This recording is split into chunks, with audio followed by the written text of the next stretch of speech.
if I was to ask you right now what your superannuation balance is, would you know? And do you put any extra into super at all? So do you just have one fund, or do you have more, maybe about 3 funds? In Australia, most people have more than one fund. When I say the word retirement, it sounds far off, and for old people, would you agree? Retirement. But when you finish working, how do you imagine that what you would be doing, or how you would be living your life? Give me an example.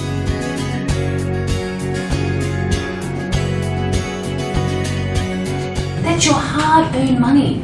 So in Australia, when you work for someone, you have forced savings. 9% of your package goes into superannuation, and there's this disengagement between that money that goes into super, and people don't see it as their super, you see, as their money, as their asset, but it is your asset. And so even if it's $2 or $3, it's still your money.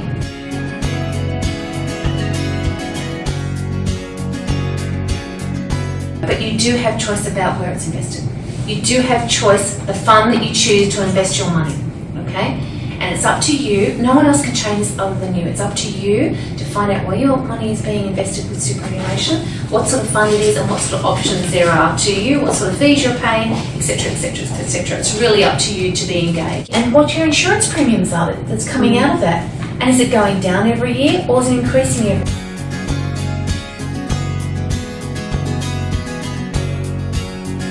So comfortable retirement, the statistics tell us that it's between, $50,000 is the ultimate in comfort, okay? And that necessarily will not get you an overseas trip every single year. So if you look at the current pension at the moment for a single person, it's $17,000 a year. The age pension, $17,000. For a couple, it's $29,000. Currently in Australia, 85% of people are on the part or full pension from the government in retirement. That's a lot of people, isn't it? 85%. But this is more realistic for women than men, okay, to be living in poverty in retirement. They still feel that they can go on their holidays, they can take the year off, they can drive the great car, they can, do whatever, that you'll have to keep working to fund your lifestyle.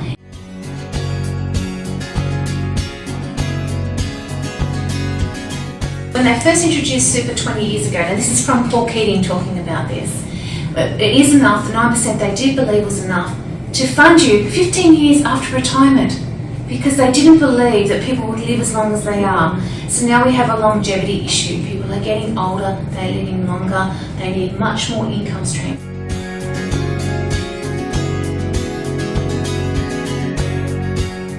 You tell me superannuation, what sort of word is that? What is retirement? It's terrible. How about freedom fund?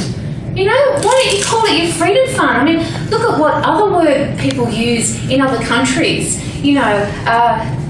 Something's called like a savings fund or something. That is a much better word than a superannuation and retirement. And as soon as you say that, what does everyone think about? Old people sitting there, not working anymore, and they're old, and that's what they do.